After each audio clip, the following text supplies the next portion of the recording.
तो 7.3 NCERT math class 12 समाकलन integral 24 question देखिए इस लेक्चर में। रुकेंगे नहीं बीच में, 1 से लेके 24 तक बताने के बाद ही रुकेंगे, साथ साथ लिखने की कोशिश करिएगा, ठीक है। हाँ बैठ जाओ, जहाँ बैठना हो। चलो तो 7.3 exercise question number first NCERT math class 12 समाकलन। तो पहला क्वेश्चन ये है integration of sine square 2x plus 5, ठीक है, ये dx, इसका इंटीग्रेशन करना है। तो इसको हम क्या करेंगे, पुट करेंगे 2x प्लस 5 को t, तो ये होगा 2 और ये ds अपॉन dt, 5 का 0 और ये t के रिस्पेक्ट 1, तो 2ds इज इक्वल टू क्या होगा dt, तो ds इज इक्वल टू होगा dt अपॉन 2। तो y इज इक्वल टू ये क्या होगा साइन स्क्वायर t, और ds के स्थान पे क्या लिखेंगे dt अपॉन 2। तो y is equal to 1 upon 2 sine square t और dt, ठीक है। तो i is equal to 1 upon 2 into 2, ये 2 sine square t I dt। तो y is equal to 1 upon 4 और 2 साइन स्क्वायर t को क्या लिख सकते हैं 1 माइनस कास 2t, होता है ना फार्मूला। 2 साइन 2 को मल्टीप्लाई इसलिए लिखिए ताकि 2 साइन स्क्वायर t के स्थान पे 1 माइनस कास 2t लिख सकें। तो ये घात वाला पद गुणांक के रूप में बदल जाए, और घात वाला पद जब गुणांक के रूप में बदल जाता है तो गुणांक वाले का समाकलन करना हम जानते हैं, घात वाले का नहीं जानते, इसीलिए घात वाले पद को गुणांक के रूप में चेंज करते हैं, ठीक है। और इसको चेंज करने के लिए 11वीं क्लास के पूरे फार्मूले आपको याद होने चाहिए। तो 1 ये dt, ये क्या होगा 1 अपॉन 4, ये होगा कास 2t, ये dt, ठीक है। तो y इज इक्वल टू क्या होगा 1 अपॉन 4 ये t, और 1 upon 4 cos 2t sine 2t upon 2 plus c, ठीक है। तो i is equal to 1 upon 4 और t के स्थान पे क्या लिखेंगे 2s प्लस 5, 2s प्लस 5 और 1 अपॉन 8, 1 अपॉन 8 साइन 2 और t के स्थान पे 2s प्लस 5 प्लस c, ठीक है।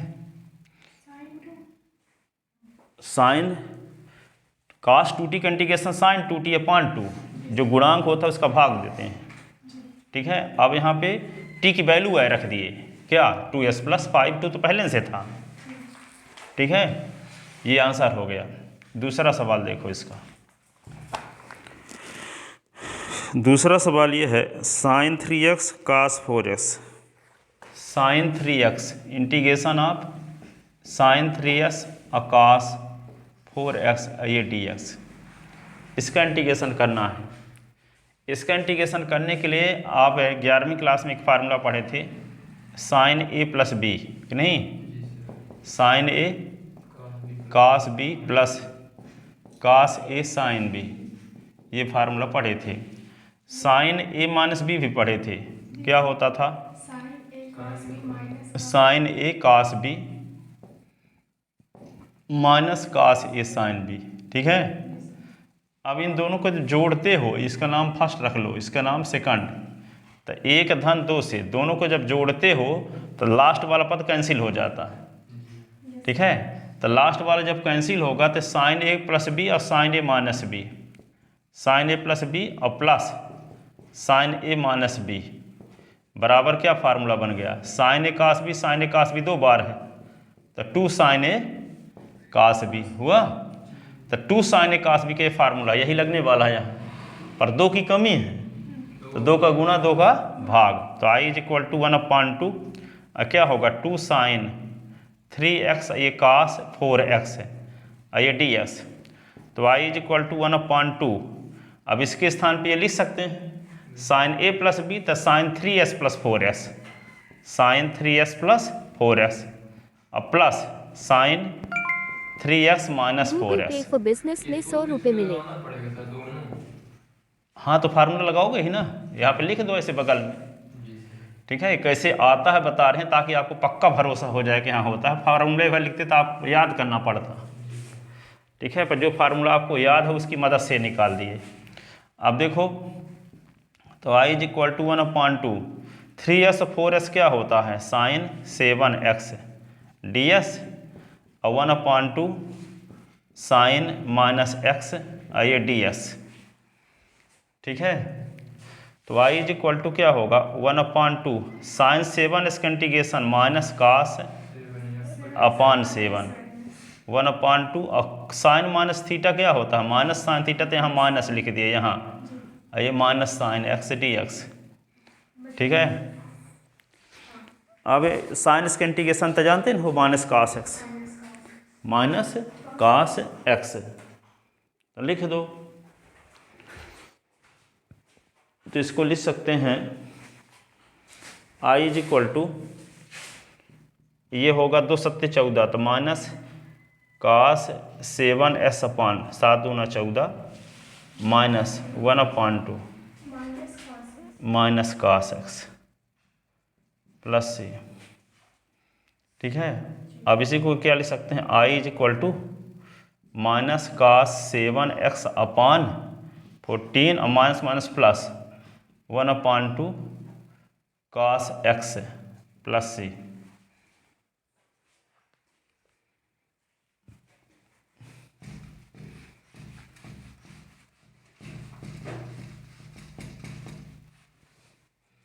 सेवन 7.3 का तीसरा क्वेश्चन देखो। तीसरा ये है कास 2x कास 4x कास 6x, कास 2x कास 4x कास 6x ये ds, ठीक है। अब एक फार्मूला आप पढ़े थे 11वीं क्लास में कास a प्लस b का, क्या था cos a cos b minus sine A sine B, यही ना। और कास ए माइनस बी का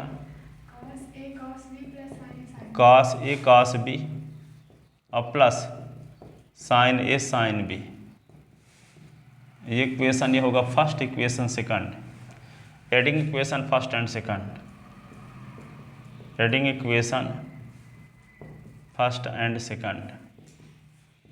तो क्या होगा cos A plus B cos A minus B, ये कट गया तो 2 कास A cos b 2 cos A cos B, ठीक है।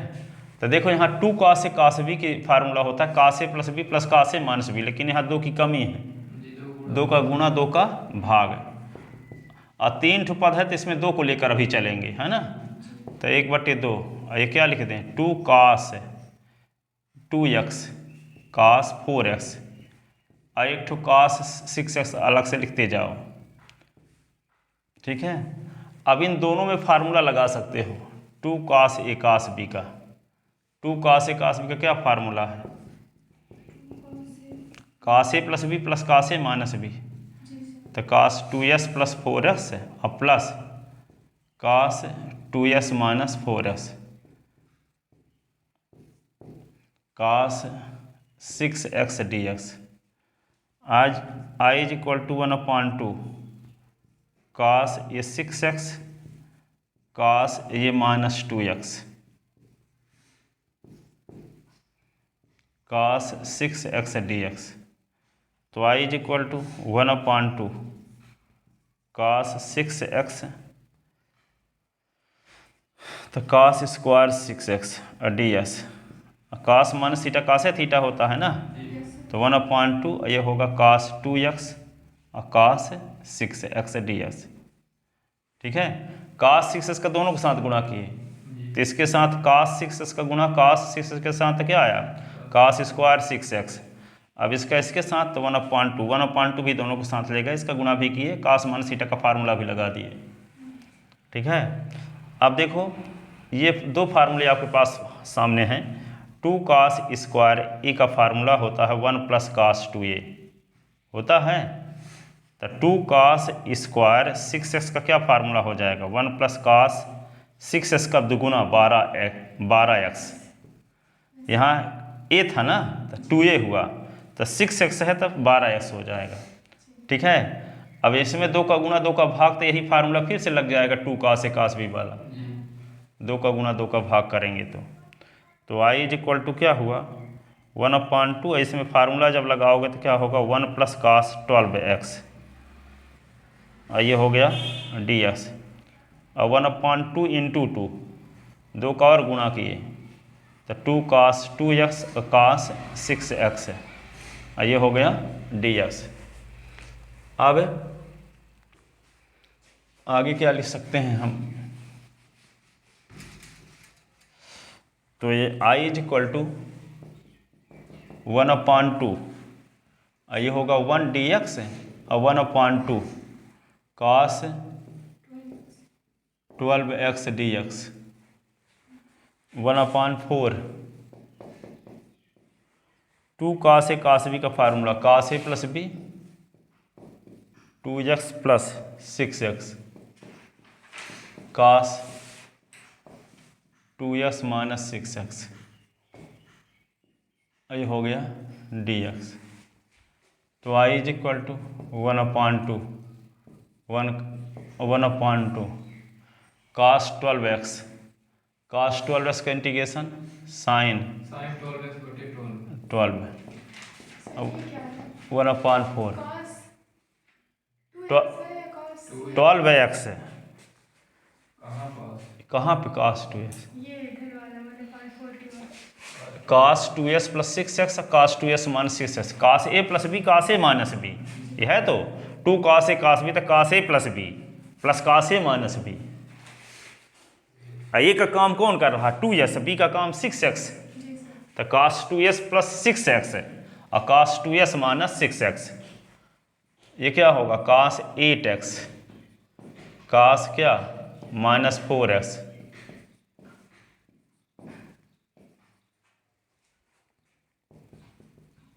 वन 1/2x sin 12x अपान 12 दूना 24, 1/4 cos 8x dx, 1/4 cos 4s का इंटीग्रेशन, cos 4s को cos - थीटा cos थीटा होता है ना, तो cos 4s ये ds। तो i = 1/2x ये sin 12x/24 और 1/4 cos 8x का इंटीग्रेशन sin 8x/8 और 1/4 cos 4s का integration sin 8x 4x 4 + c। ठीक है, तो i = 1/2x और sin 12x/24 और sin क्या होगा 8x/8 चौक 32। ठीक है, और ये क्या होगा sin 4s/4 चौक 16 + c, ये आंसर। तो तीसरा क्वेश्चन कंप्लीट हुआ। चौथा क्वेश्चन देखो,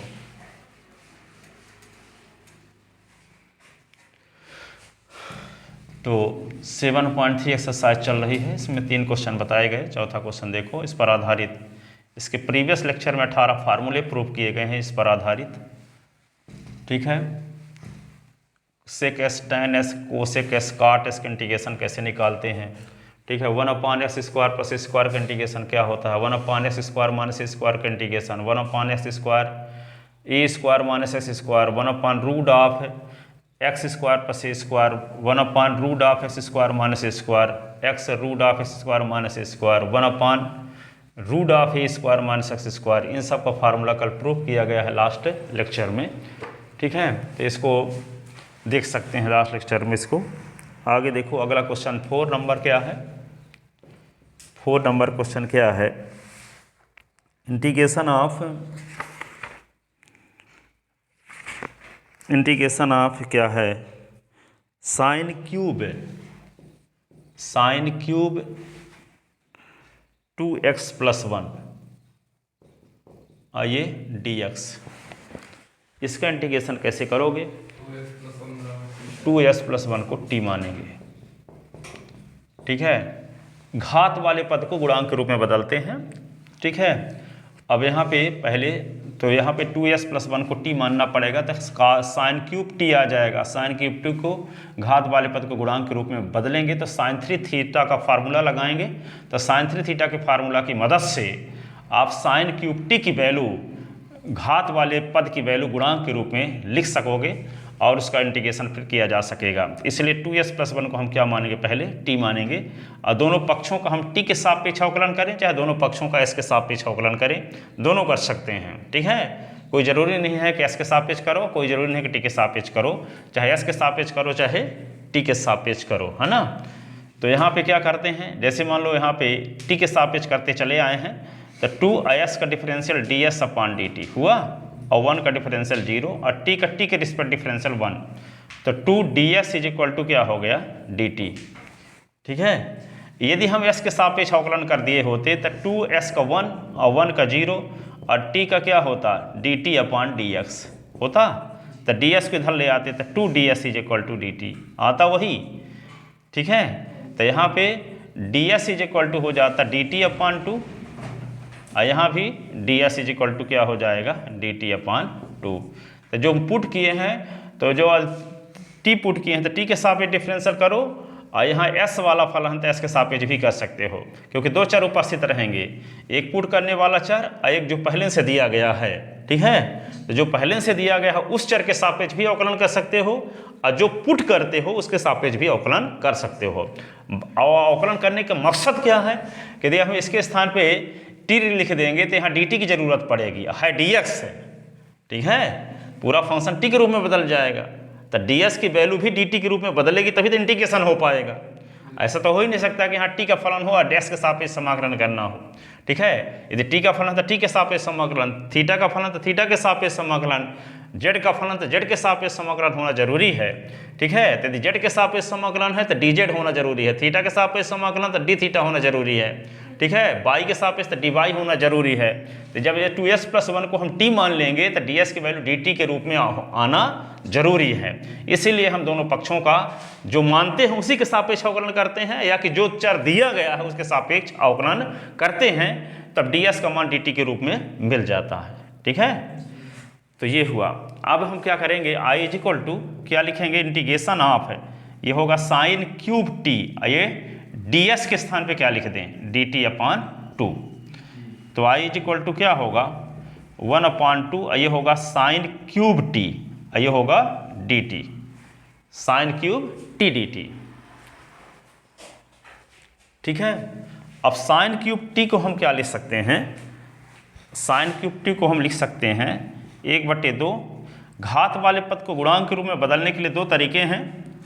एक तो ये है कि साइन 3a का फार्मूला होता है 3 sin a -4 sin cube a, ठीक है। तो साइन 3t = क्या होगा? 3 sin t -4 sin cube t होगा।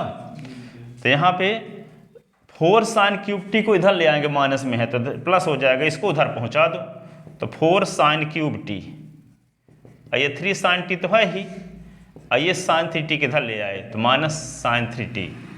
अब देखो sin क्यूब t की वैल्यू क्या हो गई? 3 sin t, आइए क्या है? sin 3t, आइए 4 को इधर लाए तो 3/4, 1/4, ठीक है। तो sin क्यूब t की value 3/4 sin t, 1/4 sin 3t। तो घात वाला पद गुणांक के रूप में बदल गया कि नहीं? अब गुणांक के रूप में बदल गया तो उसका इंटीग्रेशन आप कर सकोगे। तो यहाँ पे क्या लिख सकते हैं हम? 3/4 sin t, 1/4 sin 3t, ये होगा dt।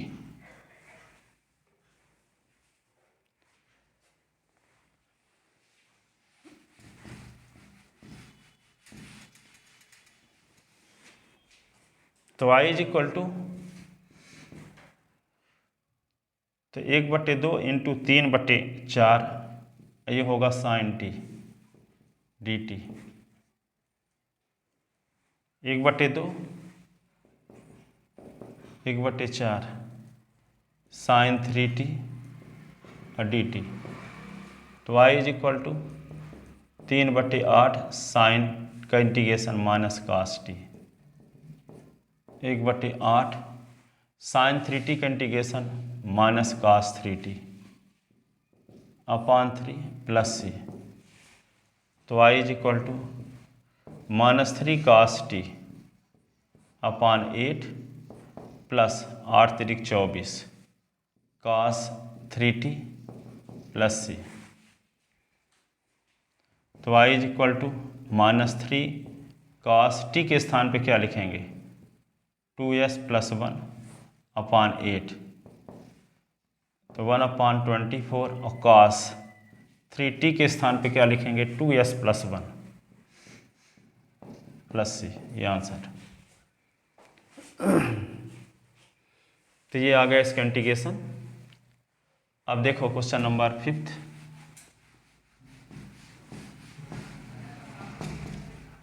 फिफ्थ नंबर क्वेश्चन क्या है,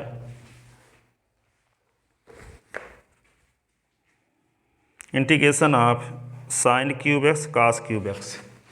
fifth number integration of sine cube x cos cube x आइए d s. Sine cube x cos cube x d s. इसका इंटीग्रेशन करने के लिए आपके पास एक फार्मूला उपस्थित है 2 साइन ए कास ए, क्या होता है साइन 2a होता है।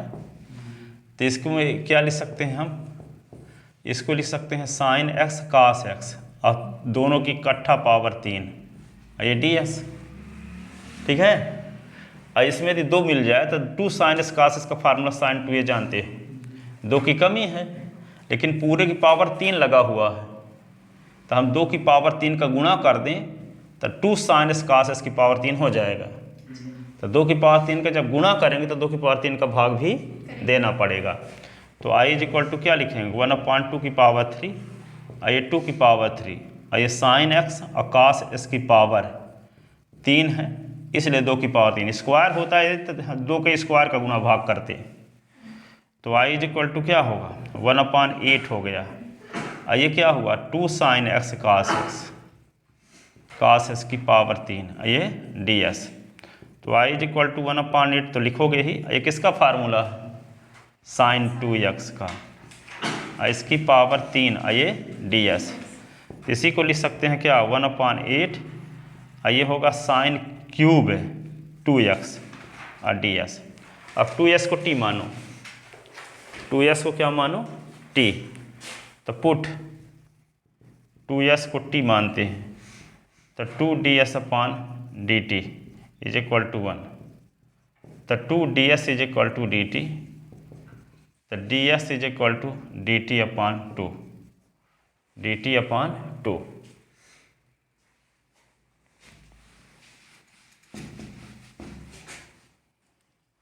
तो i इज इक्वल टू 1/8 तो हो गया और ये क्या होगा साइन क्यूब t और ds के स्थान पे क्या लिख देंगे dt/2। तो i इज इक्वल टू 8 × 2 ये होगा साइन क्यूब t dt। तो i is equal to 1/16 sine cube t dt। ठीक है, और साइन 3t का formula 3 sine t, sign 3t का क्या होता formula 3 sine t -4 sine cube t। ठीक है, तो 4 sine cube t is equal to 3 sine t minus sine 3t।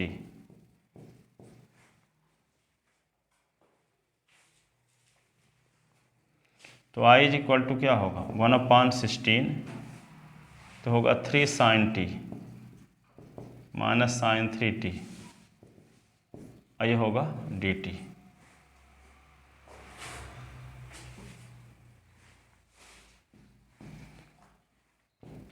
तो i is equal to 1/16 3 sine t और dt 1/16 ये क्या होगा साइन 3t और dt। तो i is equal to 3/16 sine t का integration minus cos t 1/16 sine 3t का integration minus plus c. तो y is equal to -3 cos t /16 और plus 16 × 48 cos 3t plus c. T की value रख दो। T की value क्या है?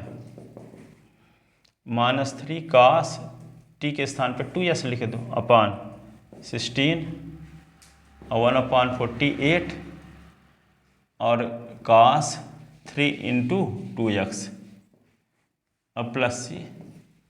तो y इज इक्वल टू क्या होगा? -3 कास 2s/16 और ये क्या होगा?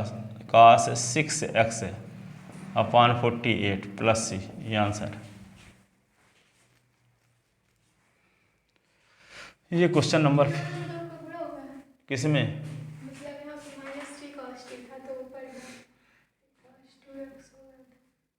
कहाँ पे? मतलब यहाँ नीचे से तो ये माइनस प्लस माइनस हो गया 3 कास। फिर इसके बाद वो ये माइनस माइनस प्लस हो गया 16 × 48 तो कास 3s 1/16 × 48 प्लस सी। और क्या नहीं सर ऊपर वाला 3 कास। अब टी की वैल्यू रख दिए। किसको टी माने थे? 2s को। तो टी की वैल्यू रख दिए।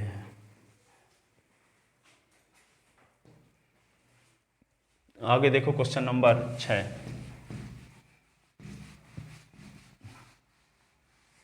क्वेश्चन नंबर 6 क्या है? क्वेश्चन नंबर 6 ये है integration of sine x sine 2s sine 3x sine x sine 2s sine 3x ds। क्या करें इसको? 2 का गुणा 2 का गुणा 2 का भाग और 2 साइन a साइन b का फार्मूला। ठीक है। तो 2 का गुणा 2 का भाग करो तो अब फार्मूला भी लगाओ। तो क्या होता है 2 साइन a साइन b का फार्मूला? देखो आगे। तो 2 का भाग 2 का गुणा तो 2 साइन x साइन 2x तो ये sine 3x ds i is equal to 1/2। ये 2 साइन a साइन b का फार्मूला क्या है? क्या sir? 2 sine cos a plus b minus इसका याद नहीं है। cos a प्लस b का फार्मूला याद है? जी सर। क्या होता है? cos a cos b minus sin a sin b minus sine a sine b और cos a माइनस b का cos a minus b का cos a cos b plus sin a sin b cos a cos b plus sin a sin b plus sine a sine b। जी और ये sign a sine b कब आएगा? दोनों को जोड़ने से कि घटाने से? जोड़ दोगे तो कट जाएगा। जी घटाओगे तब साइन a साइन b आएगा ना। जी तो घटा दो। इसको 1 लिख लो और इसको 2। 1 से 2 को घटाओ तो क्या लिखोगे? कास a प्लस b और cos minus cos a minus b। जब घटाओगे तो चिन्ह बदलेगा। तो माइनस ये माइनस तो ये इससे कट गया शुरुआत वाला पद। और ये बचा क्या? Minus sine a sine b minus sine a sine b तो -2 साइन a साइन b। एक तो फार्मूला ये है। अब एक क्या है कि इस माइनस को हम हटाना चाहते हैं। तब माइनस का पूरे में गुणा कर दो तो ये होगा minus cos a plus b और ये क्या होगा? Plus cos a minus b is equal to 2 sine a sine b। ये होता है। तो 2 साइन a साइन तक प्लस वाले को पहले लिख देते हैं, माइनस वाले को बाद में। तो cos a minus b minus cos a plus b is equal to क्या होगा? 2 sine a sine b 2 sine a sine b। तो जहाँ 2 साइन a साइन b है वहाँ क्या लिख देंगे? Cos a minus b minus cos a plus b। तो क्या लिखेंगे? कास x माइनस 2x और minus cos x plus 2x। ऐसे अब क्या लिख देंगे बाहर sin 3x dx, sin 3x dx। समझ में आ गया फार्मूला? Yes sir. इसको इधर मिटाए ना अब फार्म इसको मत मिटाइए। हाँ देखो आ गया। तो देखो यहाँ पे i इज इक्वल टू ये होगा 1/2, 1/2 रहने दो, इंटीग्रेशन आप cos माइनस एक्स और cos क्या होगा 3x,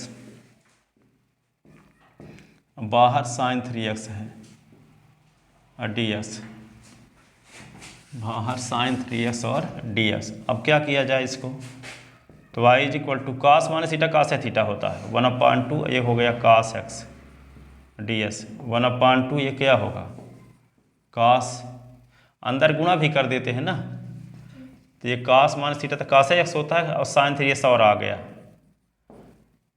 और ये dx और 1/2 और cos 3x sin 3x, cos 3x और sin 3x और ये dx।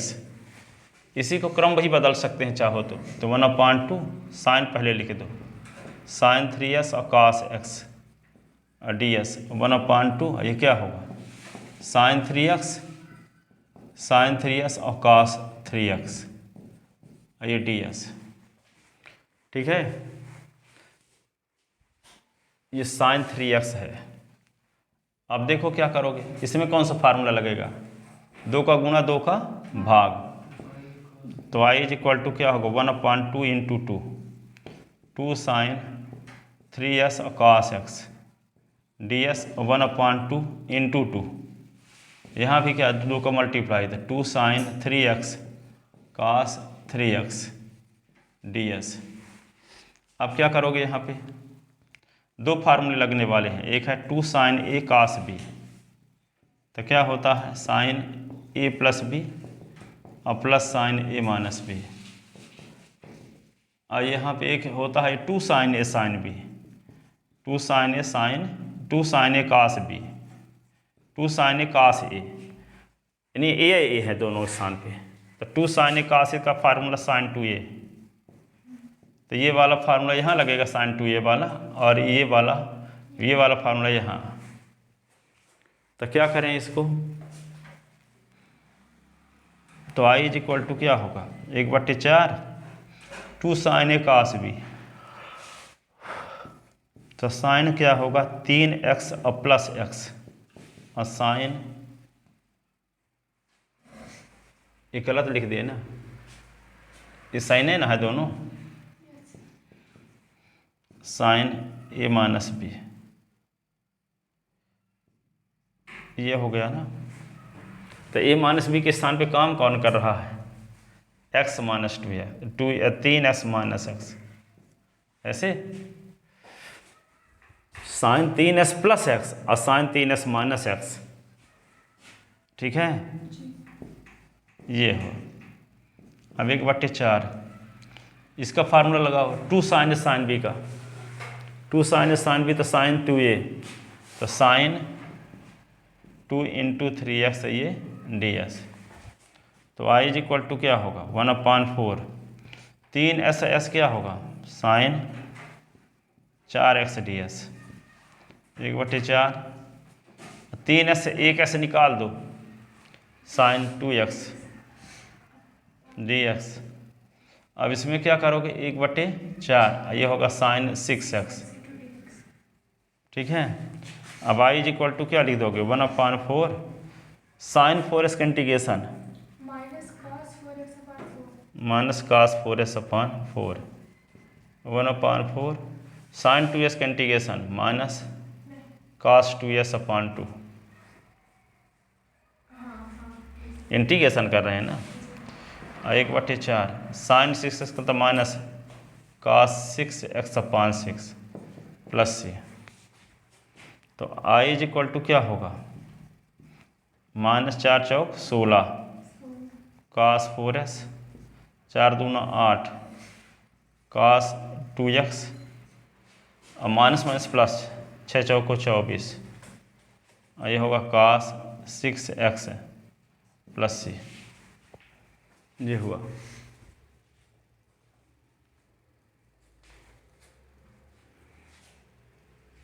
आगे question number 7। Question number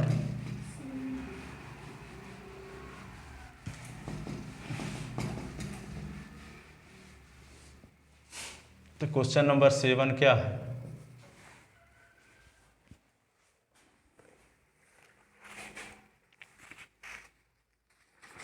question number 7 देखो, integration of sin 4x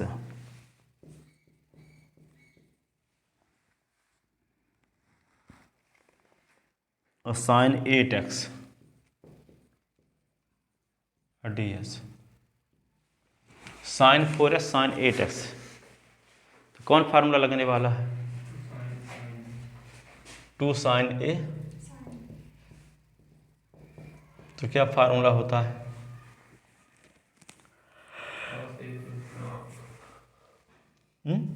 cos a minus b, cos a plus b, यही ना? तो i इज इक्वल टू 2 का multiply 2 से डिवाइड, 2 sin 8x पहले लिख लिए, फिर sin 4x ds। अब इसी को क्या लिख सकते हैं? 1/2 फार्मूला लगाओ, 2 sin b का formula cos a minus b, cos 8x minus 4x, cos 8x plus 4x, ये हो गया ds। तो i इज इक्वल टू क्या हुआ? 1/2, 8x से 4x निकला तो cos क्या आएगा? 4x, 8 4 12x, ये होगा ds, 1/2 12x, ये ds। ठीक है, cos 4x का इंटीग्रेशन 1/2 sin 4x/4, 1/2 cos 12 का integration minus cos 12x minus cos का क्या होता है? cos 12x का माइनस नहीं, साइन भर होगा, sin 12x 12 प्लस c। तो i इज इक्वल टू क्या हुआ? sin 4x/5, 4 चौक 2 चौको 8, और साइन क्या होगा? 12x/24 प्लस c, ये इसका इंटीग्रेशन है 7 नंबर क्वेश्चन का।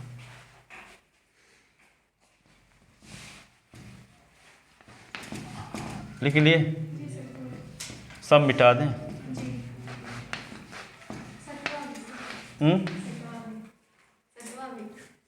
मिटा दें?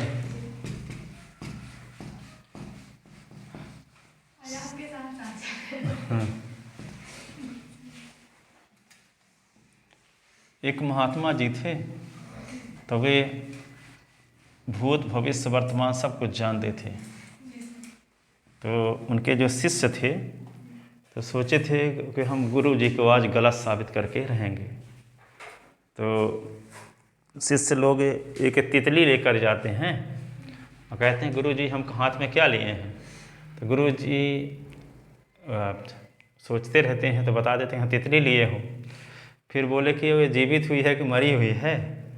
तो वो बोले, वे ऐसा सोचते थे शिष्य लोग कि यदि ये बोलेंगे गुरु जी कि जीवित है तो मुट्ठी बांध देंगे तो मर जाएगी, आप कहेंगे यदि मरी हुई है बोलेंगे तो हम उसे खुला जीवित छोड़ देंगे, तो गुरु जी की बात गलत हो जाएगी। तो गुरु जी इस इरादे को समझ गए और उन्होंने कहा कि बेटा आपके हाथ में है, ठीक है, बेटा आपके हाथ में है, चाहे उसको जीवित रखो चाहे मरी हुई रखो। उसी प्रकार हम लोगों के पास जो समय मिला है वे हम लोगों के हाथ में है।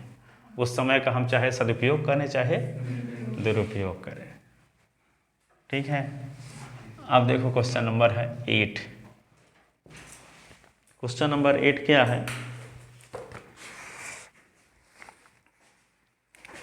1 minus cos x, integration of 1 minus cos x upon 1 plus cos x,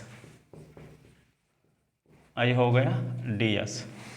तो 1 माइनस कास एक्स का फार्मूला जानते हो, 2 sine square x by 2, 2 sine square x by 2 और 2 cos square x by 2, 2 2 cut गया, ये हो गया ds। तो आई इज इक्वल टू क्या आ गया, tan स्क्वायर एक्स बाई 2, और tan स्क्वायर का इंटीग्रेशन करने के लिए सेक में बदलना पड़ता है। हाँ, तो क्या होगा, I is equal to sec square x by 2 minus 1, sec square x by 2 minus 1, आइए ds। तो आई इज इक्वल टू इसको क्या करेंगे, sec square x by 2 ds और 1 ds।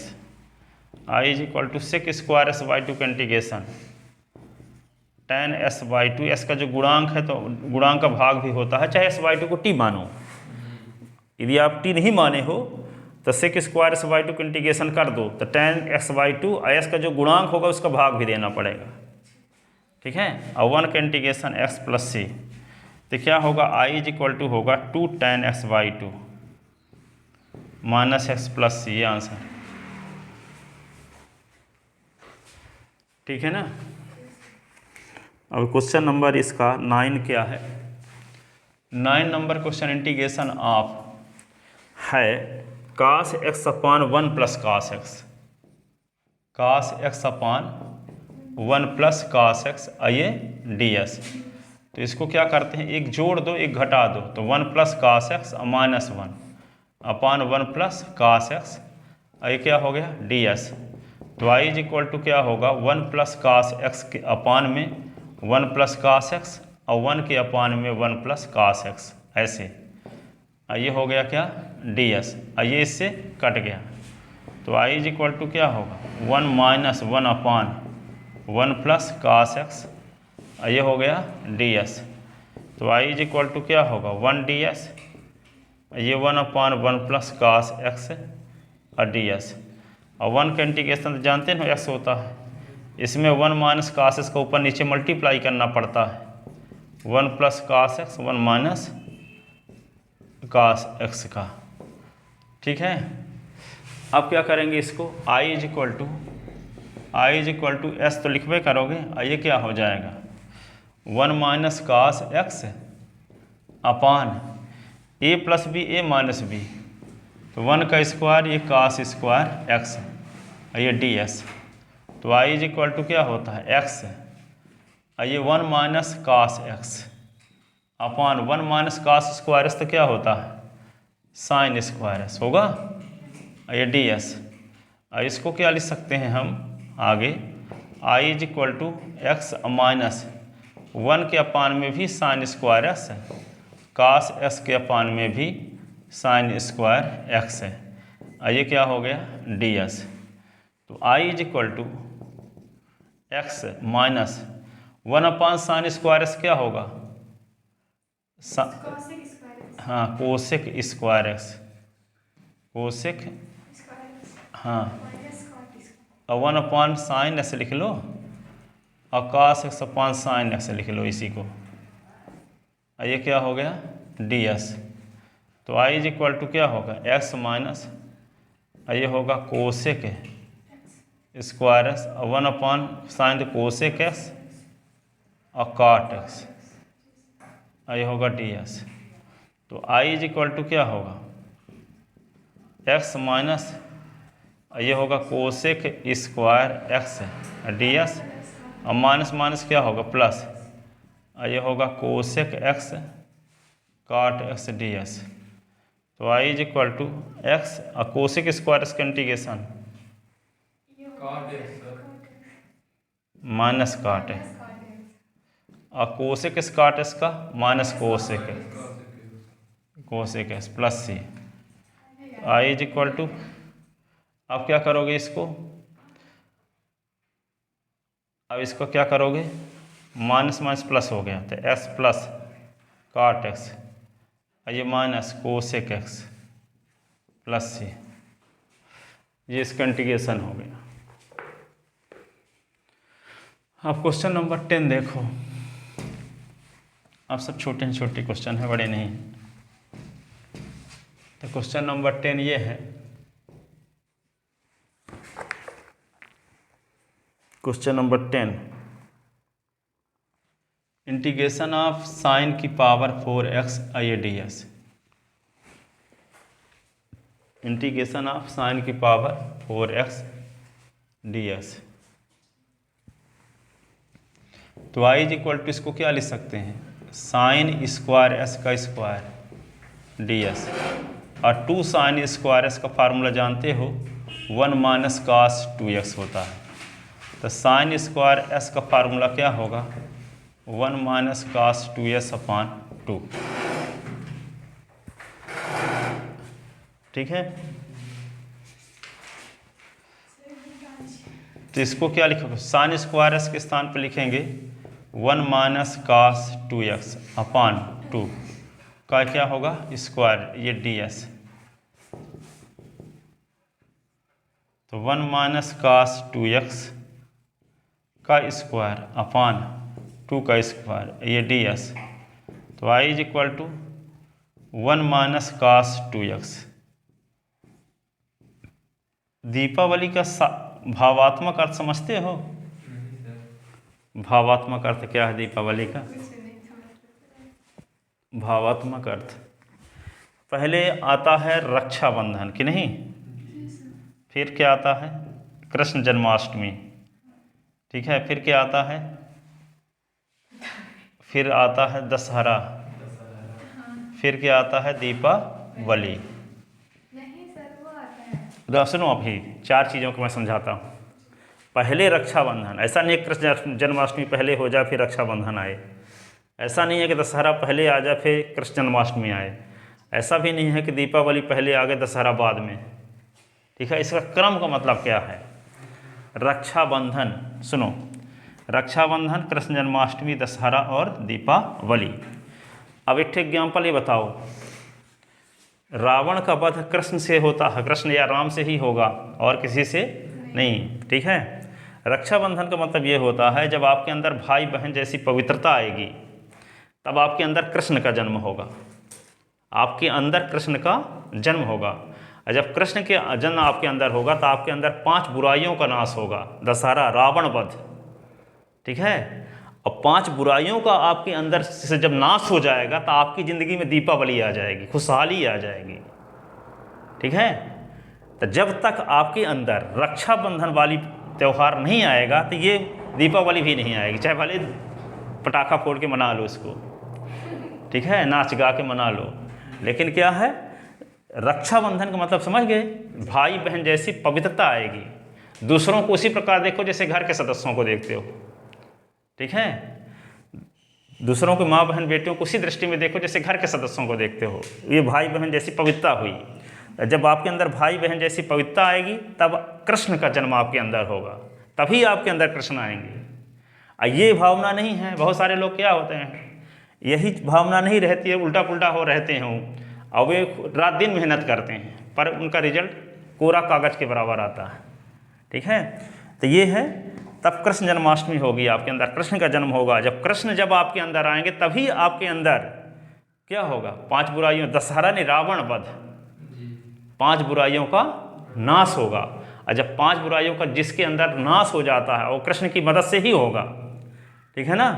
और जब 5 बुराइयों का नाश होगा तब आपकी ज़िंदगी में खुशहाली आएगी, दीपावली आएगी। समझ में आया चारों का अर्थ? ये नाश होता है सर, हैं? नाश होता है 5 बुराइयों का। आप 5 बुराइयों को नाश की बात करते हो, आप हर समय जिस टाइम में खाली बैठे रहते हो, यदि आपके पास मोबाइल है, भागवत कथा लगा के सुनने लगो, भागवत कथा लगा के भागवत कथा सुनते रहो, यानी कृष्ण का आपके अंदर कृष्ण के प्रति आस्था जागृत हो जाएगी। कृष्ण के प्रति आस्था जागृत होगी तो क्या होगा, बुराइयों का नाश होगा, होप करेगा, लगेगा कि इसके खिलाफ काम है। जब कोई आपको अज्ञान नहीं रहता, अज्ञान रहते हो, अज्ञानी रहते हो ना, तब ना कोई गलत काम करने का डिसीजन लेते हो। किसी का मर्डर कब करोगे, जब जानते हो कि मर्डर करना ही क्या है, पुण्य का काम है ठीक है, तो ये सब चीज़ें जैसे 2 2 4 होता है उस प्रकार परफेक्ट है। ठीक है, लेकिन हम लोग अज्ञानता की बस से ऐसे काम करते रहते हैं जिसकी वजह से, अब जैसे मान लो कोई पटवारी है, ठीक है, पटवारी या कि सरपंच है, और नंबर 2 का पैसा इकट्ठा करके वो रखा है, और उसकी वजह से घर के में नरक आ गया। घर में क्या आ रहा है? नरक। कोई उसमें किताब में लिखा था कि यदि आप इतना काम करते हो, पाते इतना हो तो अच्छा है, लेकिन इतने नहीं काम करते हो, पाते इतना हो, वो आपके लिए नरक लाएगा। ठीक है, जिनके पास फोकट में पैसा आता है, उनके घर के सदस्य, कोई जबलपुर जा रहा है, कोई 15 दिन में घर के सभी सदस्य बीमार, किसी में कोई असाध्य रोग, कोई कुछ भी, ठीक है, वे उनको नरक जैसे घर में ही रखता है। ठीक है, नंबर 2 का यदि पैसा आ रहा है तो बिना मेहनत किए। ठीक है, तो ये इस पर भरोसा करो। अब यदि मान लो एक चीज़ है, जितना आप पाते हो उससे ज़्यादा दो, जितना आप पाते हो उससे जब ज़्यादा देते हो तो ज़्यादा दे करके परमात्मा को ऋणी बनाते हो। परमात्मा उस ऋण से मुक्त होने के लिए आपके साथ जो करता है उसी को भाग कहते हैं। ठीक है ना, एक एग्जाम्पल छोटा सा देते हैं। हमारे बगल में रहते हैं प्रदीप आचार्य जी, सरस्वती स्कूल में टीचर हैं। ठीक है, जानते होगे आप, सरस्वती में पढ़े नहीं हो? अच्छा, तो प्रदीप आचार्य जी वे क्या है, सवेरे 6 बजे चले जाते हैं ट्यूशन, 4-5 बजे चले जाते हैं ट्यूशन पढ़ाने। ठीक है, 9 बजे तक ट्यूशन पढ़ाएंगे, 9 बजे से आएंगे तो फिर क्या करेंगे, तैयार होकर 10 बजे स्कूल चले गए। स्कूल में भी जाएंगे तो अच्छे से पढ़ाते हैं वहाँ भी, ये नहीं कि ट्यूशन के बहाने बहुत लोग रहते हैं ना कि स्कूल में ढंग से पढ़ाते नहीं हैं। स्कूल में ऐसे पढ़ाएंगे जैसे ट्यूशन पढ़ाते हो। 4 बजे तक स्कूल में पढ़ाएंगे, 4 बजे से आएंगे, 4 से 5 बजे से फिर 4:30 बजे ट्यूशन पढ़ाने चले गए। ठीक है, 10 बजे रात तक ट्यूशन पढ़ाते रहेंगे, 10 बजे आएंगे घरे। ठीक है, अब स्कूल में भी पढ़ाने जाते हैं इतना पता चला 6,000-7,000 मिलता होगा सैलरी सरस्वती स्कूलों में। ठीक है, अब कीमत चुका रहे हैं 70,000-80,000 की, लेकिन पाते कितना है? 6,000-7,000। तो जितना आप पाते हो उससे ज़्यादा देते हो, तो ज़्यादा देकर परमात्मा को ऋणी बनाते हो। परमात्मा उस ऋण से मुक्त होने के लिए आपके साथ जो करता है उसी को भाग्य कहते हैं। ठीक है, ऐसा करते करते लंबे समय तक की 10 साल तक उनका लड़का भी पिछले साल एयरफोर्स में हो गया, अब उसकी सैलरी 70,000। ठीक है, तो वे उनका मेहनताना जो 70,000 का काम तो कर रहे थे लेकिन 7,000 पाते थे, तो जो 63,000 का अप्रत्यक्ष रूप से बैंक बैलेंस बना रहे थे वो बच्चे के माध्यम से मिल रहा है। ठीक है, अब दूसरा एग्जाम्पल क्या है, एक लड़का कोई आदमी 1,20,000 सैलरी पाता है और काम 10,000 का नहीं करता। ठीक है, काम 10,000 का नहीं करता, वो पैसा इकट्ठा करके बाहर भेज दिया लड़के को पढ़ने के लिए। ठीक है, कोटा भेज दिया, अब वो कोटा से लोटा लेके लौट आया। क्यों? क्योंकि उसकी कीमत नहीं चुकाए हो आप। ठीक है, वो मर्ज के माध्यम से चला जाएगा। किसी का एक्सीडेंट कर दोगे, कोतवाली में 5 लाख दे दोगे। ठीक है, तो ये होता है, जिसकी आप कीमत नहीं चुकाए हो किसी न किसी रूप में वो चला ही जाएगा आपके, और साथ साथ आपको घर में नर्क भी रहेगा, कष्ट भी में सब मरोगे। तो इन चीज़ों को आप पहले समझ लो। किसी फिजिक्स केमिस्ट्री मैथ में नहीं लिखा है ये, पर काम बात सही इतने है जैसे 2 2 4 होता है उतनी बात ये सही है। आपकी दृष्टि में यदि आपको जानकारी नहीं है, यदि आपको गलत लगता है, इसका मतलब उसके आगे पीछे बहुत कम जानकारी है, इसलिए ऐसा गलत लगता होगा। ठीक है ना, तो इन चीज़ों को आप समझ जाओ तो कभी आप नौकरी की भीख नहीं मांगो कहीं किसी से। अब जैसे मान लो आप IIT सेलेक्ट हो जाते, चले जाते अमेरिका में सुबह 7 बजे जाते हैं जॉब करने के लिए, और रात को आप लौटते हैं 10 बजे।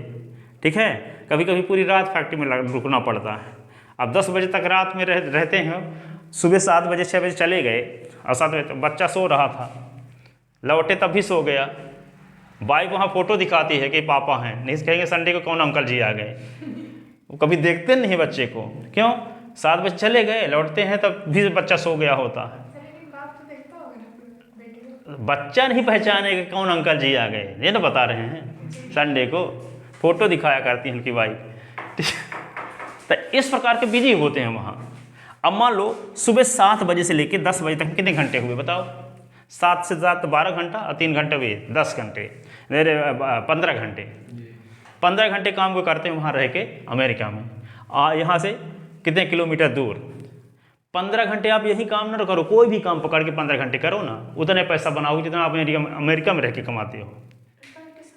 हाँ, उससे भी ज़्यादा बना सकते हो। पर हाँ, यहाँ पर रहते हैं तो कहते हैं 3 घंटे 4 घंटे की ड्यूटी करके आए, हो गया फिर फुर्सत है।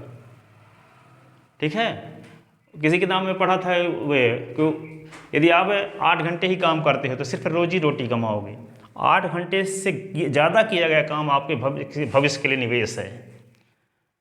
ठीक है, भविष्य के लिए निवेश है। ठीक है, तो 8 से आप कोशिश ये करो कि हम 24 घंटे में अधिक से कितने घंटे काम कर सकते हैं। नेपोलियन हिल था, नेपोलियन बोनापार्ट था, वो पूरी ज़िंदगी 20 घंटे काम किया, 56 साल जिया था। ठीक है, लेकिन पूरी जब से कहने का मतलब वो 6 साल 7 साल की अवस्था से 20 घंटे डेली काम करना था शुरू करता था। यहाँ पे 3 घंटे सोता था, 1 घंटे में सारा काम। उससे मीडिया वाले कुछ भी करता था तो कभी असफल नहीं हुआ। उससे मीडिया वाले एक बार क्वेश्चन किए कि आपकी सफलता का राज क्या है, तो उन्होंने जानते हैं क्या बोले, व्यर्थ में नष्ट किया गया एक भी सेकंड दुर्भाग्य को बनाता है, हमारे पास ऐसा कोई सेकंड नहीं है। व्यर्थ में नष्ट किया गया एक भी सेकंड दुर्भाग्य को बनाता है, और हमारे पास ऐसा कोई सेकंड नहीं है जिसको मैंने लॉस किया। तो ऐसा तभी कर पाओगे जब मिनट का हिसाब रखोगे। ठीक है, पहले टाइम इज मनी पढ़े हो ना कहीं, टाइम से ही पैसा बनता है। अब टाइम कहाँ लगाते हो इस पर डिपेंड करे कैसा आप कहाँ पहुँचोगे। ठीक है ना, तो इन सब चीज़ों पर भरोसा कर लोगे कि सिद्धांत इतने होते हैं। आप सिद्धांतों के, जो आदमी निरंतर सीखता रहता है तो वो जवान होता है चाहे 80 साल का हो। ठीक है, जो सीखना बंद कर दिया बूढ़ा हो जाता है चाहे वो 20 साल का हो। ठीक है, हमेशा सीखते रहो। ठीक है, किताब असली पढ़ाई तभी शुरुआत होती है जब कॉलेज की पढ़ाई पूरी हो चुकी होती है। पर दुर्भाग्य की बात यह है कि कॉलेज की पढ़ाई पूरा होने के बाद लोग पढ़ने बंद कर देते हैं। मतलब पढ़ाई कंप्लीट हो गई। हाँ, असली पढ़ाई का मतलब क्या है, ऐसी किताबों पढ़ो सफल लोगों की जैसे आती हैं, उन किताबों को जैसे बताए थे एक आध बार। ठीक है ना, रॉबर्ट कियोसाकी की बिजनेस स्कूल। बड़ी सोच का ठीक, बड़ा हाँ, और ये है रिच डैड पुअर डैड। जी। ठीक है, शिखर पर मिलेंगे, सोचिए अमीर बनिए, बहुत सारी किताबें हैं। एक किताब तो 25 साल में लिखी गई है, think and grow rich.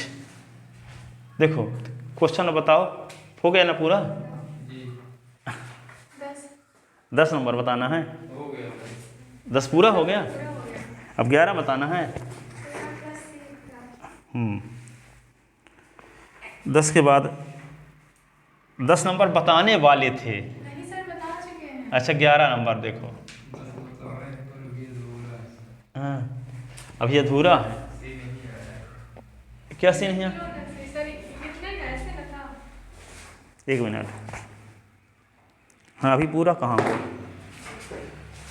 10 number बता रहे थे ना। जी।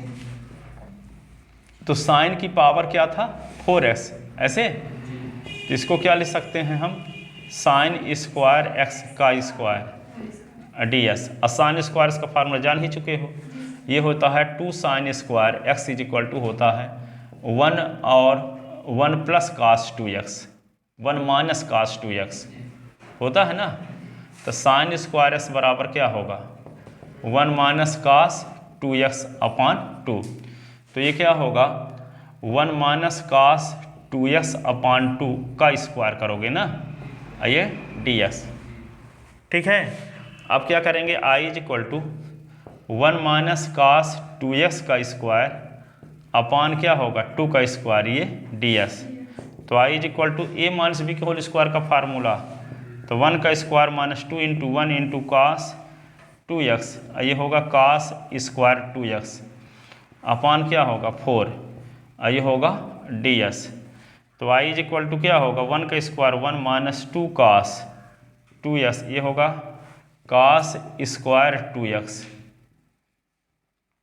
तो इसके बट्टे में 4 लिख दो, इसके बट्टे में 4 लिख दो, इसके बट्टे में 4 लिख दो, अलग अलग इंटीग्रेशन कर दिए। ठीक, तो i is equal to 1/4 1 ds, 2/4 cos 2x ds, 1/4 cos square 2x ds।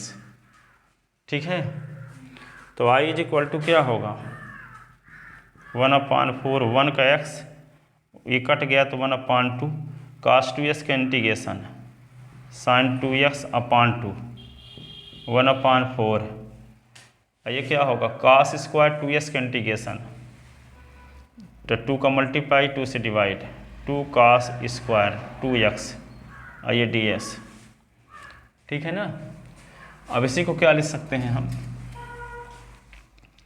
I is equal to 1/4 ये x है, ये होगा 1/4 ये साइन 2x 1/8 और ये टू cos स्क्वायर 2s का क्या फार्मूला है, 1 + cos 4x 1 + cos 4x ये क्या हो गया ds।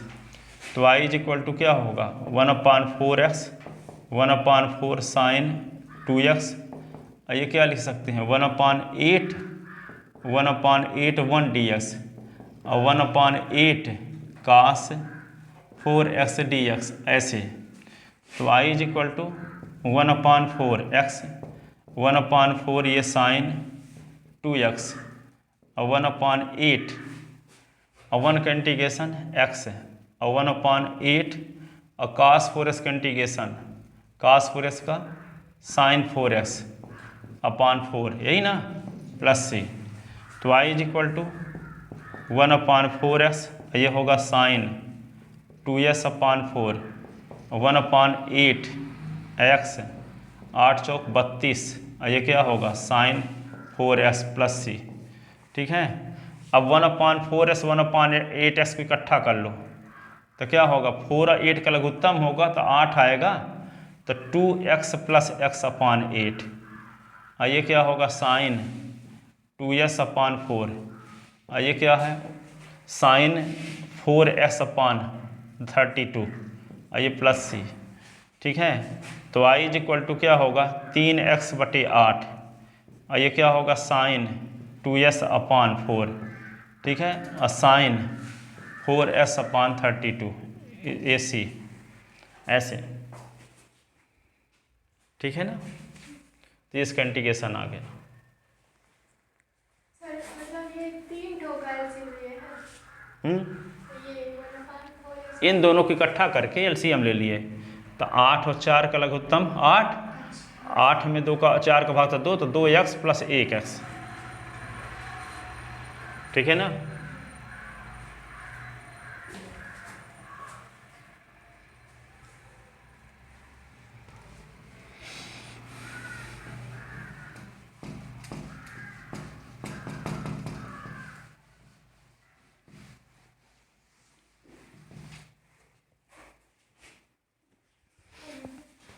एक स्थान पे 3 लोग गिट्टी फोड़ रहे थे, बताए थे कभी? तो पहले से बोला गया तुम क्या कर रहे हो, तो कहता है कि मर रहा हूँ और क्या कर रहा हूँ। दूसरे से पूछा गया कि तुम क्या कर रहे हो, तो कहता है रोजी रोटी कमा रहा हूँ। तीसरे से पूछा गया तुम क्या कर रहे हो, तीसरा कहता है मंदिर बना रहा हूँ। इनमें से कौन अपने काम को ज़्यादा पसंद करता होगा? जो तीसरा वाला। हाँ, तो इस एटीट्यूड से काम करो। क्या कर रहे हो, ज़िंदगी बना रहे हैं इसलिए पढ़ो रात दिन, ये नहीं कि अब सारी चीज़ नहीं जाने दी इसलिए अब रहना पड़ रहा, मर रहे हैं यहाँ। छुट्टी नहीं दी तो क्या आए।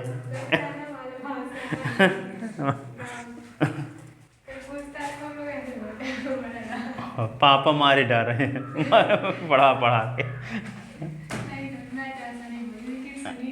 हाँ, मम्मी बोलती है काम करो उसका।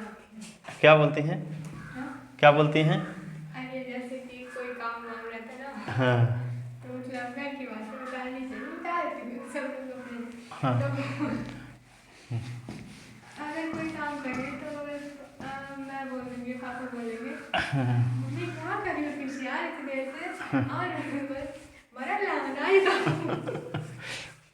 चलो देखो, तो ये है, इसी एटीट्यूड से काम करना चाहिए, मंदिर वाला ना, ठीक है। इसी एटीट्यूड से अमेरिका के जो राष्ट्रपति हैं इब्राहिम लिंकन, उनके पिताजी मोची थे, वे जूता बनाने का काम करते थे, लेकिन लोग बेटिंग में लगे रहते 6-6 महीने 7 साल भर के, जूता पहनेंगे तो इन्हीं का बनाया हुआ पहनेंगे। तो वे अपना जूता बनाते थे, तो इतना अच्छा जूता बनाते थे, इसकी बदौलत उनका लड़का अमेरिका का राष्ट्रपति हुआ था, ठीक है। तो जब आप इतना घर के कोई सदस्यों के संस्कार जुड़ा रहता है बस, कोई बहुत बेहतरीन तरीके से काम, उसका मेहनताना वहाँ जूता के माध्यम से नहीं मिल रहा था उनको, लेकिन वह लड़का राष्ट्रपति बन गया। अब एक बार सदन में बात आई, जैसे मान लो यहाँ पे मोदी जी को नहीं बोलते हैं कुछ, तो उनको भी बोल रहे थे कि कोई बोल दिया विपक्ष वाला कि इनके पिताजी जूता बनाते थे, तो सबकी बात सुनते रहे, लास्ट में ये बोले कि हमें अपने पिताजी पर गर्व है, हाँ हमारे पिताजी जूता बनाते थे, मैं भी चाहता हूँ कि मैं पिताजी की आज्ञा पिताजी जैसे कर सकूँ, जो काम हमको सौंपा गया है तो उसी तरीके से कर सकूँ जिस प्रकार पिताजी अपना काम करते थे। पूरे लगन से। हाँ,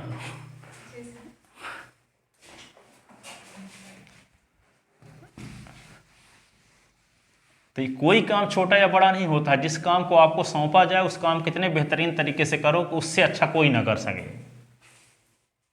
ठीक है, ये पॉजिटिव एटीट्यूड है। अब देखो अगला क्वेश्चन 11 नंबर।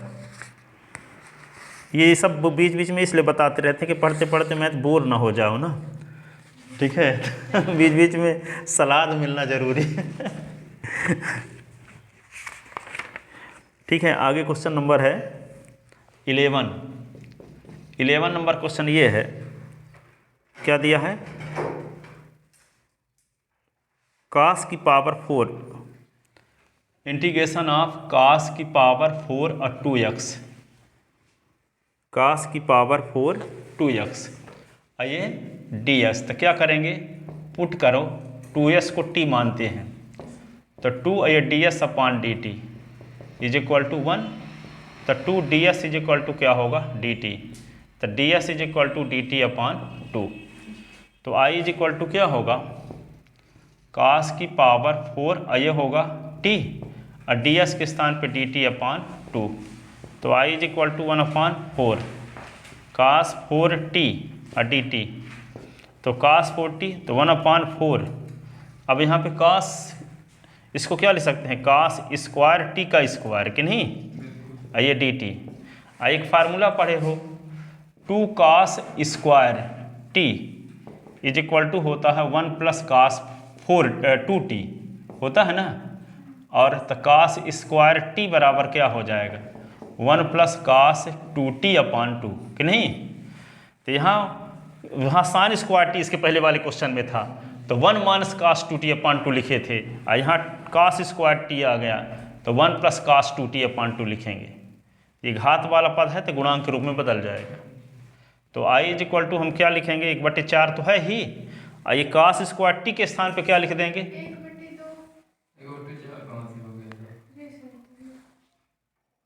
1/2 आया होगा ना यहाँ 1/2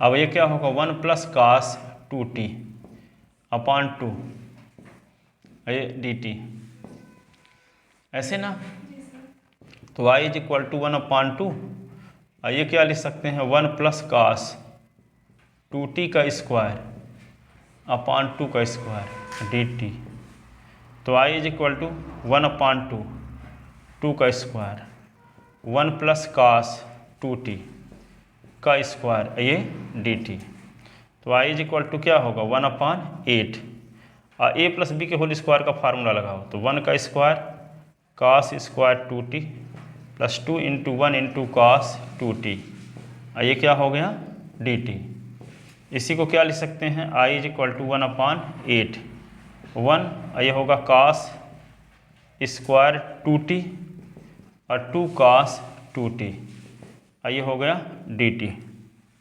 अब सबका अलग अलग इंटीग्रेशन करते हैं, ठीक है, अलग अलग कर देते हैं सबका, तो जब अलग अलग कर देंगे तो क्या होगा, तो i इज इक्वल टू हो जाएगा 1 अपॉन 8 1 ds 1 अपॉन 8 क्या हो जाएगा cos स्क्वायर 2t और dt, और 1 अपॉन 2 अपॉन